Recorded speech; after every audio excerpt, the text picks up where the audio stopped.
Welcome and thank you for joining us for the second half hour of The Factor Uncensored. Artificial intelligence is still fairly new out there, and it continues to evolve in good ways and also bad ways. Now, the National Center for Missing and Exploited Children says it's been one of the driving components of child sex abuse. According to a new report, children and their families are being targeted with the use of artificial intelligence.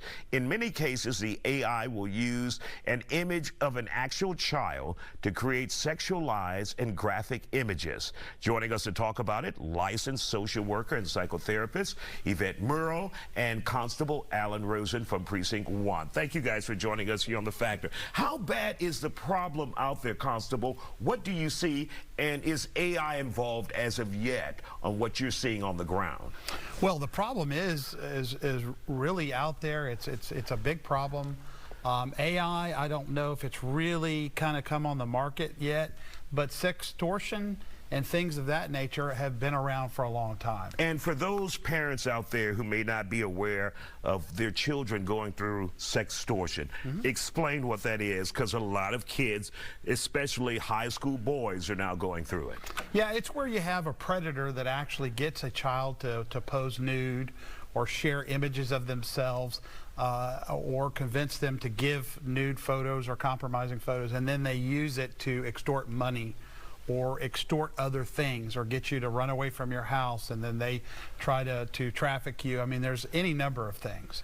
And so parents, this is why we always say you can't allow your children just to sit up in their room at 10 o'clock at night and just surf the internet. Right, you have to be involved in their social media platforms. We talked to some parents here on The Factor, and their son ended up killing himself, committing suicide, because he was blackmailed or extorted out of money once he thought he was sending pictures to a young female his age, teenager, and found out it was a guy trying to take advantage of him and said, "I'm going to expose you," and he ended up killing himself. And this puts a tremendous amount of pressure on children who already have so much going on in their lives, and putting that extra pressure. Should they tell their parents? Should they not tell their parents?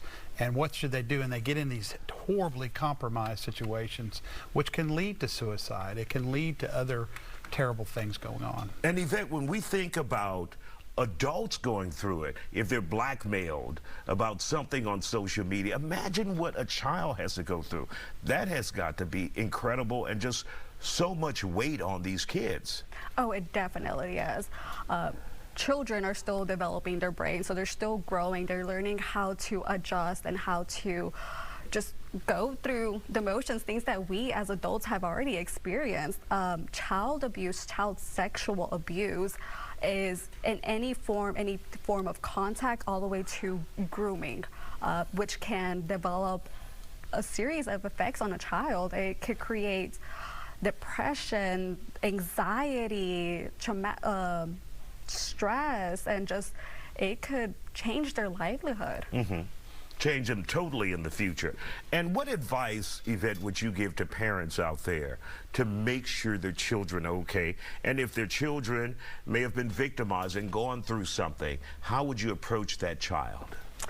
It involves communication, having open communication with your children, being able to talk to them and allow them to have an open and free space, so that way they feel comfortable coming to you about such a difficult conversation, something that it is going to be hard as a parent to hear your child say, "Mom, Dad, somebody grabbed a picture of me," or touched me in an inappropriate way. It's difficult. So as a parent, you have to mentally prepare yourself to hear this conversation. Because if they tell you that, you're going to be first disappointed that your child sent them a picture, not knowing who it is. So how do you, keep poker face when your child tells you something like that? That's a really great question, because that's the hard part about it, is as a parent, you have to make sure that you remain. You don't have to have a poker face. Show your emotions too. That way you're modeling to your child that it's okay to be disappointed in what's happening, but you yourself, you're not at fault. who's at fault is the predator that came to you. Absolutely. Constable, what would be your best advice to parents out there listening tonight?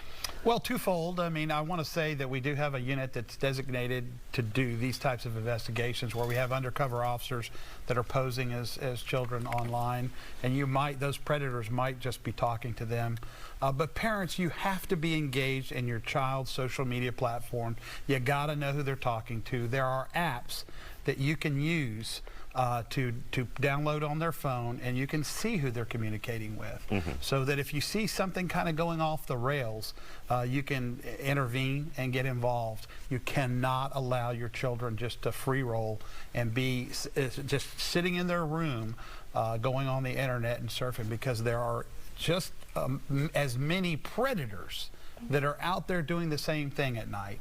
And so you've got to be involved in your kids' social media platforms. It's not wrong being a nosy ass parent sometimes. I agree with that. Yeah, even if they complain, if they're complaining at you, that means you have to keep going. There Stay you involved. go. Thank you both for joining us here on The Factor.